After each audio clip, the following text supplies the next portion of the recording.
Oh, hey, what are you doing up here? So I heard you missed last week's episode. Well, here's what you missed. Why'd I come up here? We're coming back on the Last time on Graveyard Carz. This is the car that was caught in that terrible garage fire. You can't charge a client enough money to spend the time that we spend making sure these cars are right. It's a big engine, huh? Lower her down a little bit. What is a Phoenix? A city in Arizona?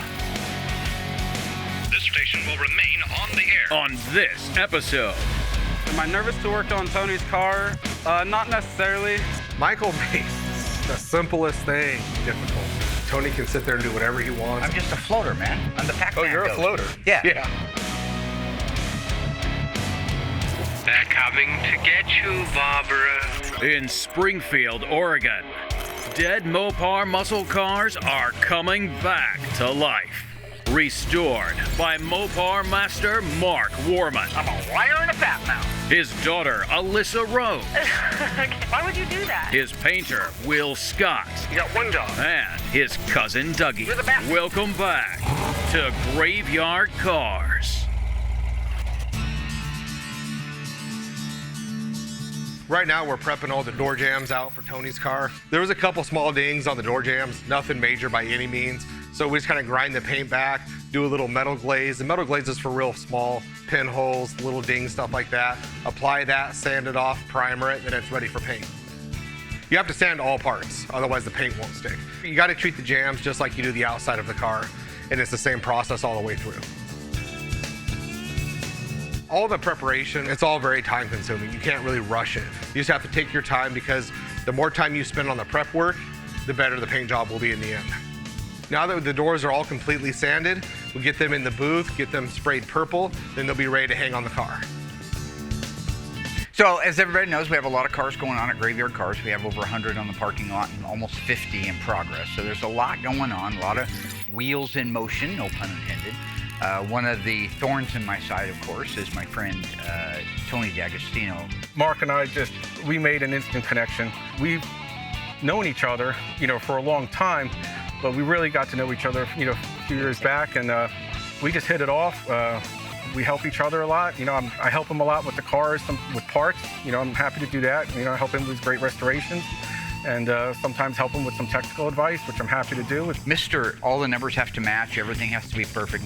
He calls me out if I get one little number wrong or one little date code, or I misspeak one time and he's on me, just pounds me to the ground.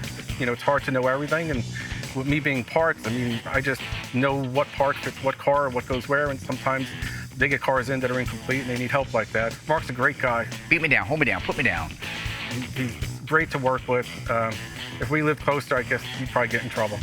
But we're on the opposite ends of the country, so we just do it a couple times a year. Tony came up a couple years ago. We were talking around, talking. All of a sudden, I saw his eyes get great big. I thought somebody had dropped a Philly sandwich on the ground, right? Well, he had seen the car, and it was perfect for Cindy. So once Tony and I made a deal on the car, we could get it disassembled. It was a really solid car. We had to put some small patches in it, very minor stuff. This was a very nice, solid, original numbers matching car. So it went through the metal shop like in a week. It took no time to go through there. It was such a solid, straight car. It went through the mud shop in like a month. Normally, cars are just beat to death, and we have to do so much work to them. But this one really cruised through nicely to a point where Will was able to do the paint work in a reasonable amount of time instead of the usual 5 years. It actually moved over there in less time than that. And now it's at a point where it's ready to assemble. So we're looking forward to getting the car done for Cindy, not for Tony, for Cindy, so she can come out and get her dream car. If you're painting the firewall, it's just as important as if you're shooting the car. So you got to take your time, make sure it all is prepped out right, and make sure it looks just as good as the outside of the car. Tony's car was clean, so there were no problems to come into. The only time we run into a problem doing an engine compartment is people take these cars home over the years, they add different things, drill holes, this and that, so it might look factory, but there's extra holes. So it's always important to have Mark come out and just look. He knows every hole that should be in these firewalls and make sure there's no extra holes. That's our biggest concern. Body and paint's easy, but making sure that there's no extra holes in that, because once I paint it, it's done. And we've had to, in the past, go back before, weld up a couple holes, and then reshoot it. I'm not nervous about doing Tony's car. It's really no different than any other one. I know body and paint wise will be perfect. It's just one of those things where Tony's very meticulous. He sent out a lot of parts that were the original parts off of cars from 1970. So he's gonna be very detail oriented, and I know he's gonna really ride Mark on every little thing, but body and paint wise will be good. I'm not worried about Tony looking the car over. It's Tony. I mean, we have a great relationship, easy to get along with. He's gonna love everything the body and paint shop do. There's a reason why Tony called me specifically and asked me to paint it. Mark can't do it anymore. I mean, he can paint it, but it won't be to the level that Tony wants. So I get why Tony made that call and reached out to me.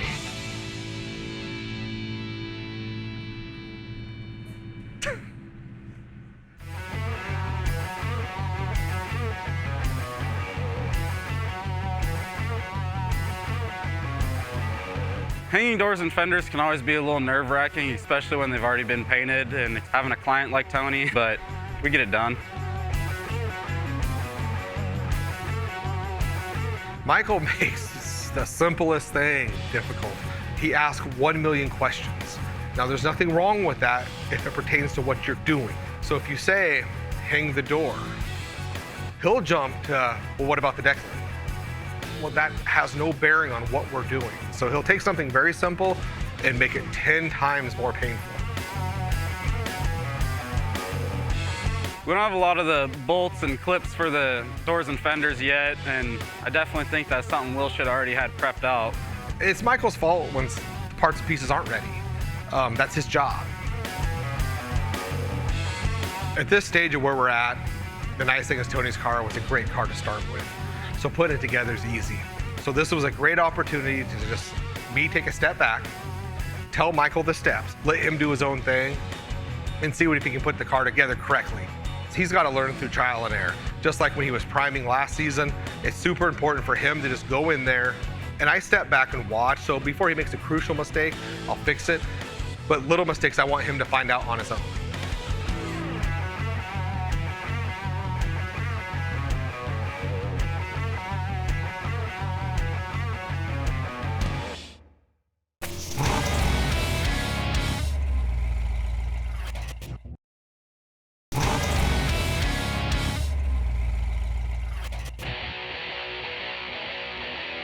Am I nervous to work on Tony's car?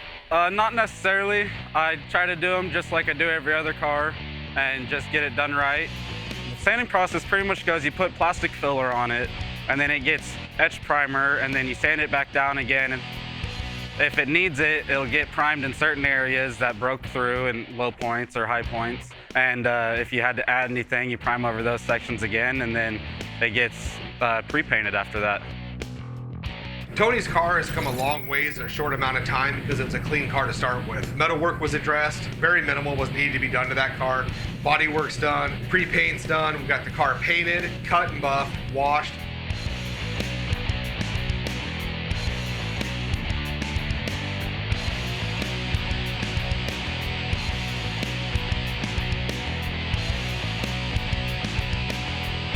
Car looks amazing.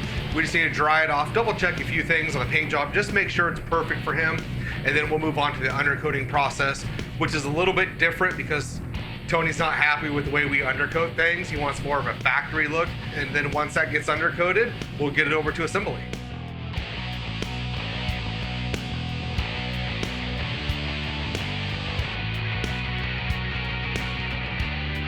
So today I'm working on Tony D'Agostino's 440 engine for his purple Challenger. He's the owner of Tony's Mopar Parts, and he gives us a lot of really nice parts to restore our engines and our cars.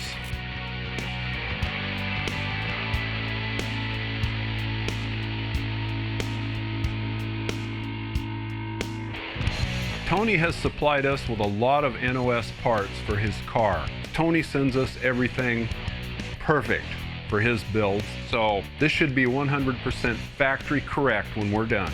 What NOS means, it means new old stock parts, parts that have been sitting in warehouses or shelves, and these parts were built in the 70s when these cars were built. Thinking back, I don't know that I've actually built any of these engines with NOS parts, so this will be kind of a unique experience for me to use some NOS parts on one of our engines that we're restoring.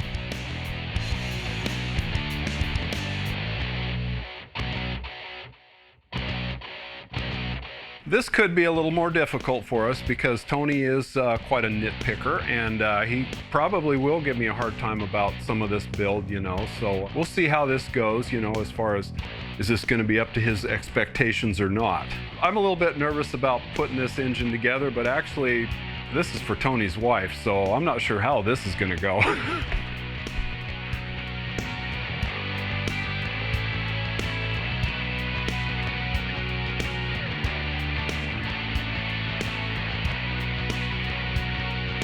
Okay, so I've got the heads on.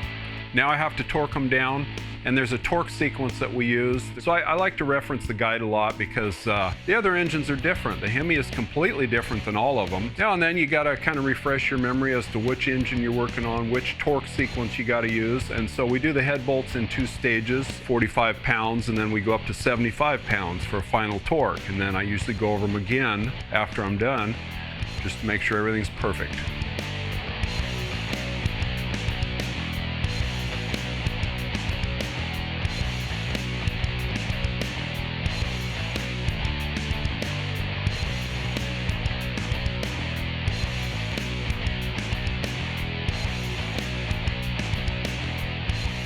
So yeah, I'm having a pretty good time building this one out here. It's not giving me any trouble for a change. Yeah, that's kind of uncommon. The spark plug shield that Tony sent us, a little bit different than what I'm used to, but yeah, it fit really nice. No inconsistencies, everything's going real smooth. So as far as building out the rest of the engine, I don't see any problems at all. I think this is going to be a real clean, smooth build out.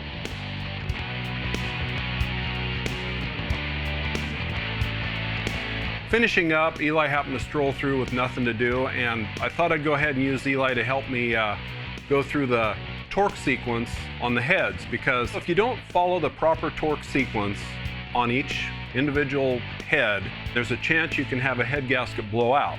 All the torque sequences are not the same, because on the 440, you've got 17 bolts on each head, and the Hemis are completely different, and the 6s and the 340s.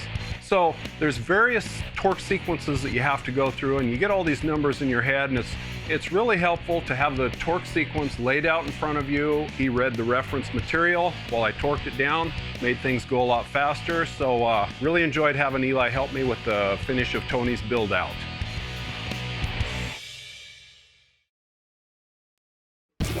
As everybody knows, my favorite Mopar muscle car of all time is the 70 Dodge Charger.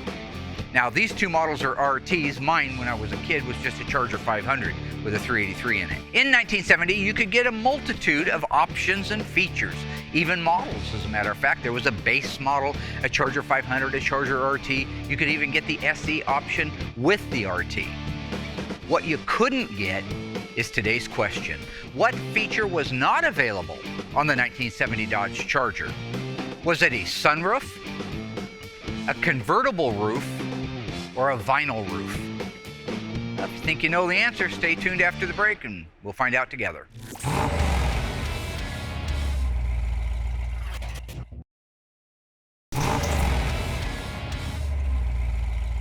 Well, my little ghoulish friends, how did you do on that one? Question is, no matter how much money you had or what Charger model, all bets off. What one feature could you not get in a 1970 Dodge Charger? If you guessed vinyl top, well, you're crazy, because both these cars are factory vinyl top cars, so you just saw that. If you guessed sunroof, you would be wrong, but it would be a good guess. They actually built 112 sunroof 70 Charger RTs that we know of right now. But if you guessed convertible top, you'd be 100% right. As a matter of fact, when the car was introduced in 1966, till it waved bye-bye in 1974, it was never available in a convertible top. Interestingly enough, neither was a Super Bee, just for the record, for you numbers people. Now, if there's a few numbers folks out there, you don't need to worry about it, Director Boy. This is for my fans at home. 1970 Dodge Charger RT, they made 10,337 total cars. That's the total number. If you had had a 70 Charger with a 426 Hemi, they built 112. 56 4-speed, 56 automatics. Let's say you picked a V-Code 446 pack, 684 total number made, 347 4-speeds, 337 automatics. You said a 444 barrel, 8,574. Cut. Yeah? Cut this.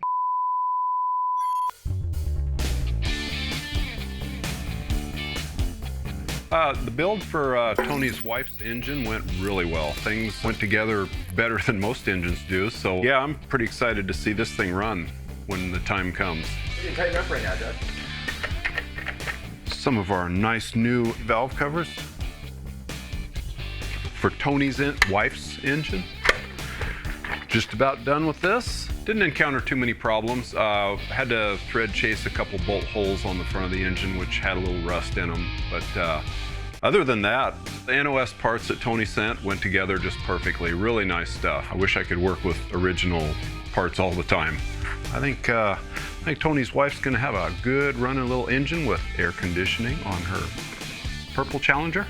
Can I say that? I like purple. So I says, is that a flashlight in your pocket, or are you just happy to see? Oh no. Oh no. Yeah, he gets it. Douglas? Hi, Mark.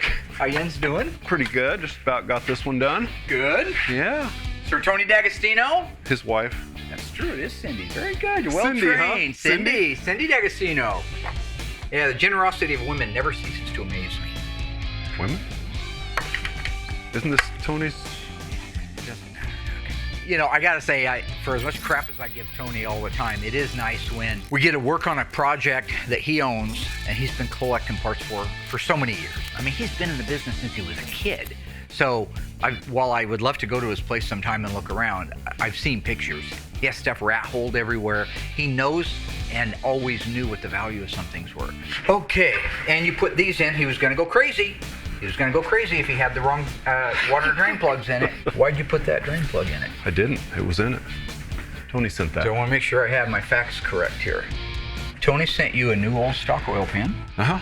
And he installed that drain plug in it with that washer. Yeah. Okay. No problema.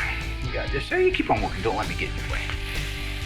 Tony sends us this nice NOS oil pan, wants everything to be, perfect. And had some oddball drain plug in it. Yeah, normally I wouldn't bug somebody about this, but he brutalizes me on a daily basis, so payback time. Hello, Tony. T? Yes. Marcus Welby, what you doing, buddy? I'm good, just busy. Yeah, I understand. Well, just take real quick here. Hey, I just want to let you know we're moving forward on Cindy's engine. Oh, that's great. Yep, Doug's done a good job. I've just gone over all of the fasteners. They are correct. The exhaust manifolds were really nice that was on the car, so that's good. A little pitting on the bottom, you never see it. Yeah, I know you like exhaust manifolds in the 70 Challengers. Oh, I see. Okay, little shot there. Okay, that's fine. That's good. That's apropos right now. I had a question for you. You sent out an NOS oil pan. Is that true? Yes, yeah. Okay, that's a nice looking oil pan. Do you know when the 1970 Dodge Challenger, what time in the year they started using an aftermarket 7/8 drain plug with a nylon washer versus the 3/4 inch one with a brass washer and the recessed head? They never switched. Yeah, I know. That's my point, Cool Breeze. I thought you looked all this stuff over, man. What? What are you saying? That oil pan had one of those. Your NOS oil pan has the wrong drain plug in it. Yeah, right. That's my how point. it was serviced with later on. Well, I'm not. Is that what you want? Is that what you want? No, I want you to put the correct one in, and I also sent it along separately. Sir? Yes, I did send the correct drain plug also. Check to my parts. What? His parts What? are over What? there. You sent one? Yeah, with the recess. Well, I'm not the amazing Kreskin. You sent 1,000 pieces for it. How would I know? Are you sure? It's been a while, but I'm pretty sure.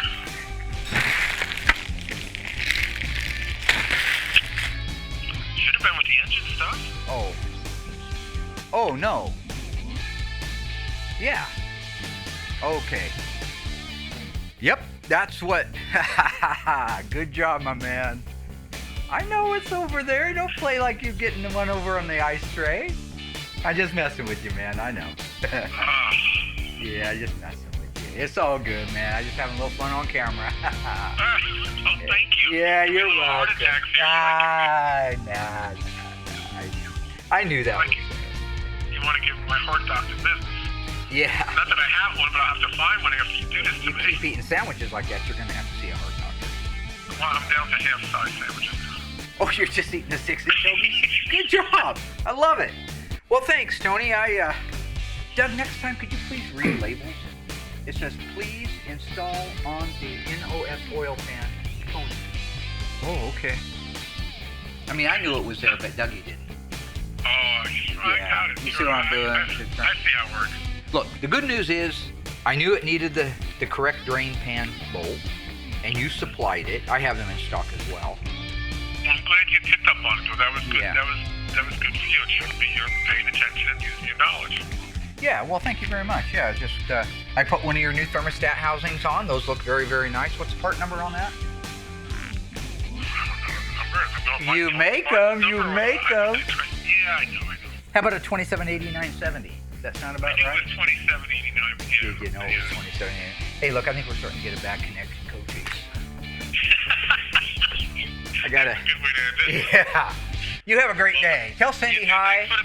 Thanks for the progress. And don't forget, the generosity of women never ceases to amaze me. Okay. All right, have a great day. You too, man. Bye-bye. Good boy. Neither one of you guys get that? Have you seen Cindy? No. Have you seen Tony? No. Can you install that for me? I can. Thanks so much, bud. You're welcome. Thank you. Could you bring me some coffee or a sandwich? No. No. Nope. But I am going to call the Johnson unit over at Sacred Heart and see if they can get you in this afternoon. So. Thank you.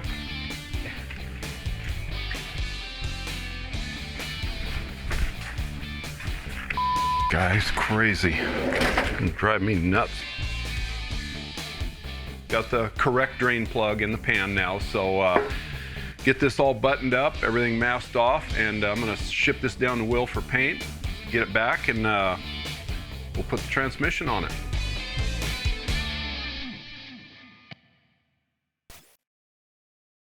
Right now, it's really a good time. We have Tony's car, paint work's done, the jam work's done.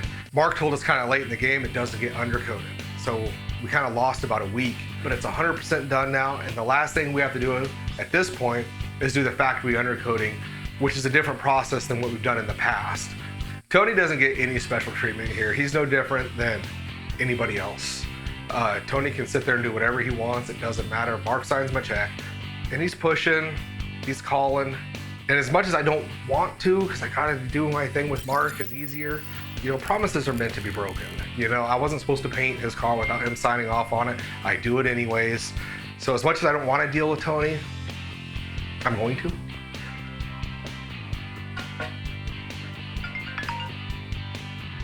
What's happening, my man? I can't explain. Everybody at home, you think, oh, just ignore Tony, it's easy. It's not. He texts, he calls, he emails. I mean, outside of getting a letter sent to my house, he doesn't stop. Oh, I love hearing your voice first thing in the morning. What can I do for you? While I know I've gotten so much for this before, Mark's not gonna be mad. Tony's gonna come out eventually, his wife's gonna come out, they're gonna love the car, they'll laugh and joke about the silliness, and then it's all behind us. Then Mark can go back to focus on whatever it is he does. Mark always takes the credit when things go his way. If I do the undercoating and it doesn't look right, I'm a horrible human being and how dare I? That didn't work out too good for me last time. Now when I do the undercoating and it looks perfect to exactly what Tony wants, then Mark's gonna be like, well, I gave Will all the tools, I laid them out appropriately. He loves that credit, he needs to hear it. Oh, well, what do I get in return? You know, I'm not gonna stop what I'm doing unless it's worth my time. But I'll do it, but it's gotta be worth my while. So when you show up to look at your car, the payoff better be really big. So we'll just leave it said that Tony made it really worth it for me to take care of him on this and disregard what Mark said. I get Tony's engine all done, and Tony's crazy. So you know what Tony wants from me now? He says, now Doug, originally you would not see these gaskets behind these exhaust manifolds. In the beginning, when they put these together, they didn't use gaskets. So what I have to do now, take the exhaust manifolds back off, lay the gaskets out, trim them down to where they're only behind the exhaust manifold, so they're not visible anymore. I believe originally when these engines were built, everything was machined perfectly, and the exhaust manifolds being brand new, never heated before, had a nice flat surface. So the factory didn't even use exhaust gaskets when they shipped them out the door. So that's my theory. I went ahead and took the right-hand manifold off, took the gasket off, laid it out.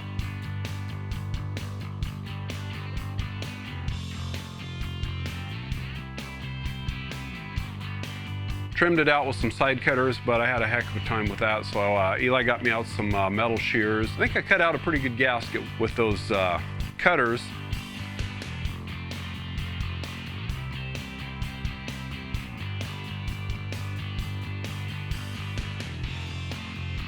Put it back on, bolted it down.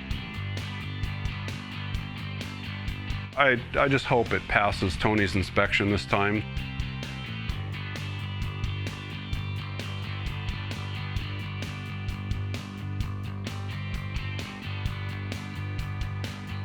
Yeah, this is something new to me. I've never had to trim an a metal exhaust gasket to fit the exhaust manifold. I think Tony owes me. What does Tony owe you? Something better than a Philly cheesesteak sandwich.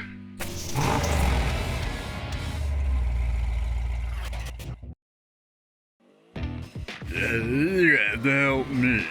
It's first time driving a limo. That's okay, pal. My first time riding in one.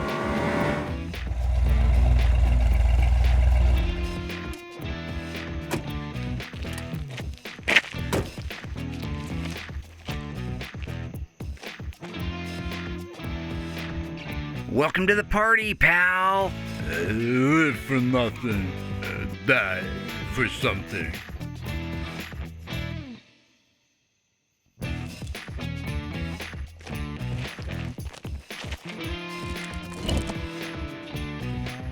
Jump, pal. Why are you pushing me? They drew first blood, not me. Come out to the coast. We'll get together, have some laughs. If you send that many guys in there, don't forget one thing. Here's a body bag. Ah, good evening. You must be Will Scott and Curious George. We've been expecting you. Not exactly, pal. I'm Jim McLean. This is Gambo. Oh, I see. Please allow me to take your bag, sir. No, pal. Let Gambo get it. He eats food that'd make a billy goat puke. Very well, sir. Please excuse me one moment while I close the door.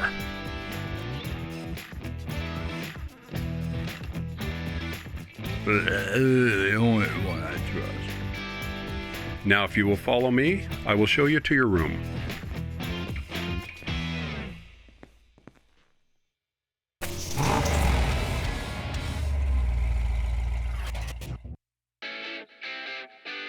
So I have to get the undercoating done on Tony's car, and this shop that we're in is massive, and I know Mark has the same complaints. I've texted him looking for him. I got no idea where he's at. So this is going to be kind of the problem for the day, is locating Mark so I can actually go forward with getting Tony's car wrapped up. Mark's in one of those moods where he doesn't want to film it, doesn't want no part of that, which is kind of surprising for Mark. That's awfully out of the norm for him. So hunting him down might be a little more elaborate than normal. All right, not in here.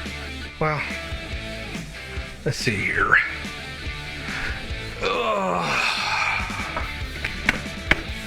Grab PA. All right, the PA doesn't work. That's great. Let's see.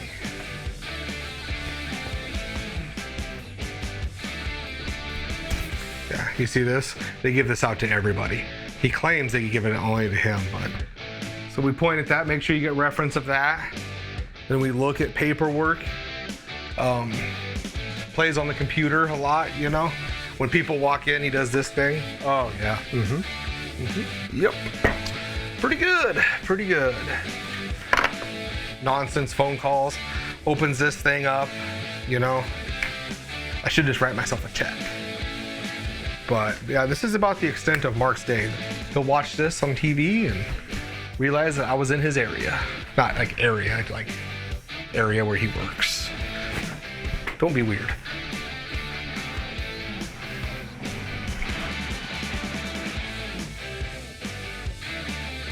Justin, you seen the boss? At all? All right, thank you. Doug! Hey, Mark. Hey, this is Will, your painter. Just want to know where you're at. Trying to get Tony's car done. I'm out here looking in the graveyard. You're nowhere to be found. Anyways, yeah, if you could just return my call, that would be greatly appreciated. And the chance of us getting a car done increased by a factor of 10 if I can get hold of you. So I'll talk to you soon, big guy. Bye. So I've called Mark twice. I get sent directly to voicemail, so who knows where he's at. I've literally went all over the property out here in the graveyard looking for him. So at this point, I just have to go actually look and see if his car's here to see if he's actually on the property or not.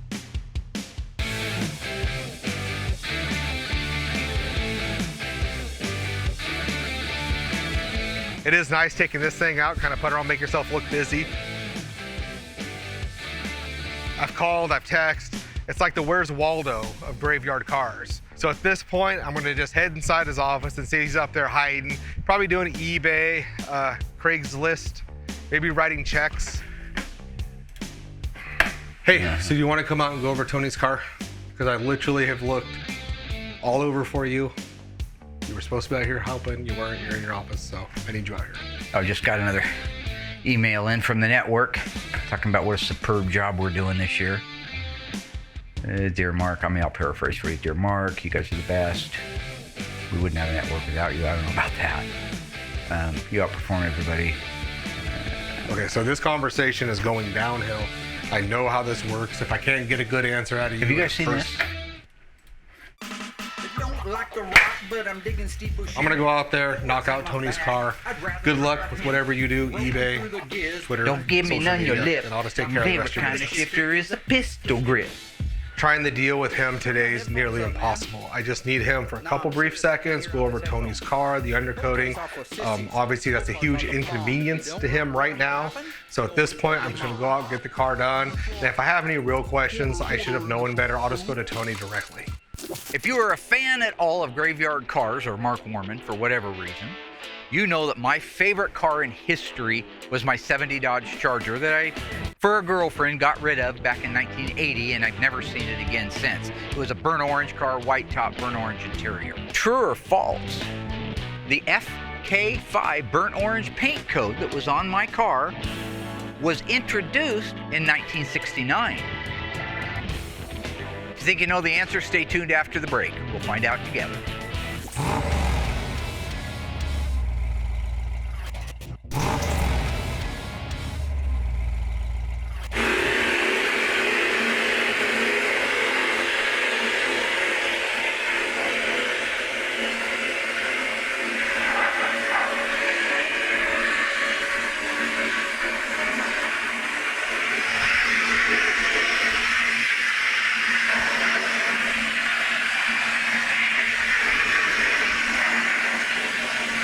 That's George in the cabinet. That's George in the glass bead, cleaning up valve cover. Come on, George, sing it with me. That's George in the cabinet. That's George in the glass bead, cleaning up valve cover.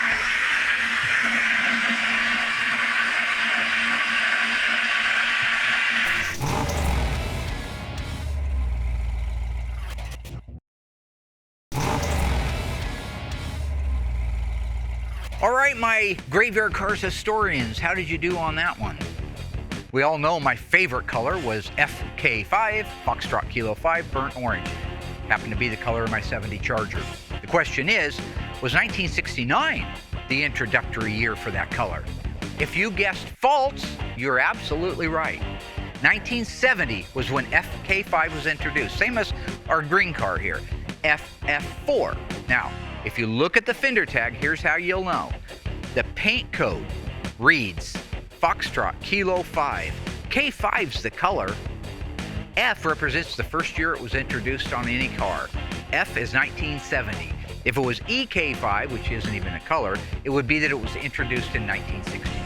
And so there you go. A little bit of knowledge from the Iceman, the ice tray, the ice pick, ice shavings, vanilla ice. Give me an ice. Dried ice, blue ice, warm ice, cold ice, ice cold. I don't know. You probably can cut anywhere in there. Okay, this morning I want to spend a little bit of time with Will on undercoating. This has always been a little bit of a gray area for almost everybody in the industry, but with us always upping our game to make things as OEM as possible, I thought Cindy's car would be a perfect one to do that with. That's good. Kind of push it back a little towards the bird. That'll work.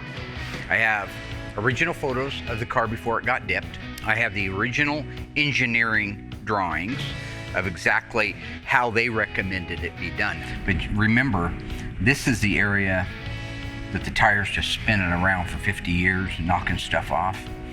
I think that their goal, based on the engineer drawings which I have here, was to separate this area. Right on that. Where all your adjustments go. I don't think it was that hard of a line. I think it was around here. Okay. I'm kind of looking at the black that survived, I think is where the mask was. This is the rear wheelhouse. We'll start with this right here. So you see this little notch right here? I think that this little notch right here is that notch right there. So right to the left of it? So one of the things that you have to do if we're going to do this right is you're going to need to get the fuel line and vapor return lines installed on the car. As you can see clearly, they were in place when it got undercoated. Oh.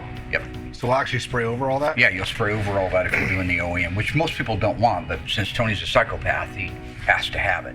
The downfall is I didn't realize, brake lines have to be in, fuel lines have to be in, all those clips that hold them in have to be in, and those actually get sprayed over. So now the car actually has to go over to Justin, get all of that stuff installed, so then I can actually undercoat all over all those lines, which seems crazy, but that's the way factory did it. This whole wheelhouse gets undercoated. Except, is that something that's masked off right here? That's a pressure washer. When we pressure wash them before we take it over for so dip, the whole thing. that's what that is. Yep. So on this one, you can see this is undercoated in here, up high. None down low, but some up high. Oh, this is the back. This is that's this panel right here. Yeah. So that'll need it. You can see some got in here too. I think they were just a little indiscriminate in certain areas. So here, it starts. This is the only thing I don't understand. This is not a rear sway bar car, because when this car first came out, they didn't have sway bars available until the AAR and the TA came out. So that looks like the footprint of a sway bar, but it wasn't.